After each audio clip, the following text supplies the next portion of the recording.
আজকে আমি শুধুমাত্র ডিম আর ময়দা দিয়ে আপনাদের দারুণ স্বাদের একটা টিফিনের রেসিপি করে দেখাবো। আশা করি এই রেসিপিটা দেখার পর আপনাদের ভালো লাগবে। নমস্কার, আমার এই ছোট্ট চ্যানেলে আপনাদের সবাইকে স্বাগতম। আর পুরো ভিডিওটা দেখার জন্য অনুরোধ রইল।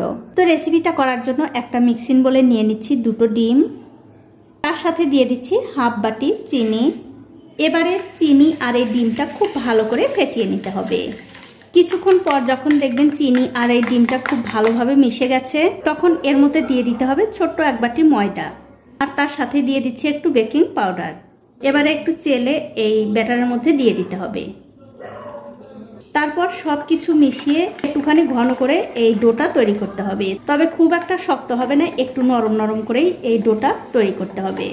যদি দেখেন এই ময়দাতে হচ্ছে না, তাহলে কিন্তু আরও সামান্য একটু ময়দা এর মধ্যে দিতে পারেন। দেখুন, আমি আরও একটু ময়দা দিয়ে খুব সুন্দর একটা নরম ডো আমি তৈরি করে নিয়েছি। আর এই ডোটা কিন্তু এরকমই হবে। এটা হয়ে গেছে।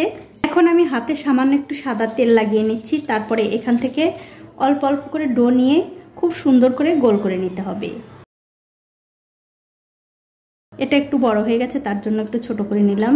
তার কারণ হচ্ছে এই বলগুলো কিন্তু ফুলে ফুলে অনেকটা বড় হয়ে যাবে। দেখুন, এটা হয়ে গেছে। এটা আমি রেখে দিচ্ছি। আর এই একই রকম করে কিন্তু সবগুলোই বানিয়ে নিতে হবে। দেখুন, সবগুলো বল কিন্তু আমি বানিয়ে নিয়েছি। এখন আমাদের এই বলগুলো যা করতে হবে, দেখতে পাচ্ছেন এখানে একটা থালার মধ্যে আমি তিল নিয়েছি। এই তিলের মধ্যে এই বলগুলো একটু গড়িয়ে নিতে হবে, ঠিক এরকম করে। হয়ে গেছে, এটা রেখে দিচ্ছি। আর এই একই রকম করে কিন্তু সবগুলো বলের সঙ্গেই তিল লাগিয়ে নিতে হবে, তাহলে খেতে বেশি ভালো লাগবে। দেখুন, এক এক করে কিন্তু সবগুলো বলের সঙ্গে আমি তিল লাগিয়ে নিয়েছি।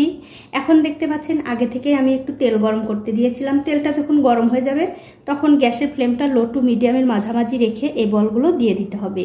তো বন্ধুরা, এইগুলো ভাজতে কিন্তু গ্যাসের ফ্লেমটা বাড়িয়ে দিয়ে ভাজা যাবে না, একদম লো টু মিডিয়াম ফ্লেমে ভাজতে হবে। তার কারণ হচ্ছে এই বলগুলো যদি বেশি আঁচে ভাজা যায়, তাহলে কিন্তু ভেতরটা কাঁচা থাকতে পারে।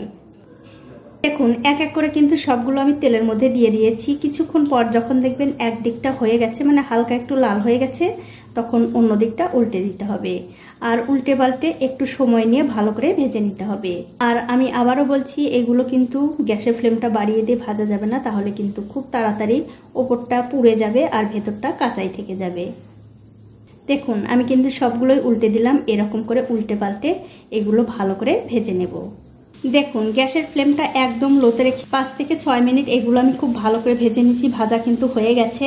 এখন আমি তেল থেকে খুব ভালো করে তেল ঝরিয়ে তুলে নেব। আর দেখুন, ফুলে ফুলে কত বড় বড় হয়ে গেছে।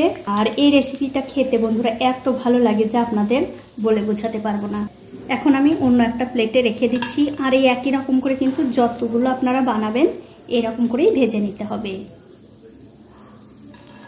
তো এই দেখুন বন্ধুরা, এক এক করে কিন্তু আমি সবগুলোই ভেজে নিয়েছি। এখন আপনাদের একটা ভেঙেও দেখাচ্ছি কতটা সুন্দর হয়েছে। দেখুন, ভেতরটা কিন্তু একদম নরম তুলতুলে আর ওপরটা মুচমুচে, খেতে কিন্তু দুর্দান্ত হয়। তো বন্ধুরা, আমার আজকের এই রেসিপিটা আপনাদের কেমন লেগেছে? যদি ভালো লেগেই থাকে, অবশ্যই একটা লাইক, কমেন্ট আর শেয়ার করতে ভুলবেন না।